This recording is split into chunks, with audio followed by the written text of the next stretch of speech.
kallid vaatajad, täna teiega Headest News. Sel aastal said Eestis kokku noored paljudest riikidest ja täna meie kirjanik Niina käis vaatamas, kuidas noortel Headesti laagris läheb.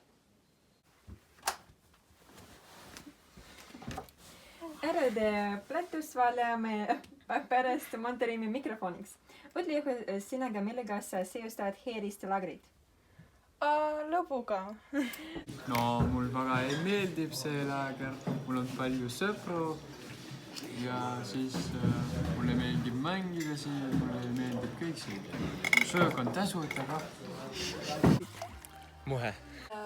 Tore. Vinged inimesed ja chill vibes.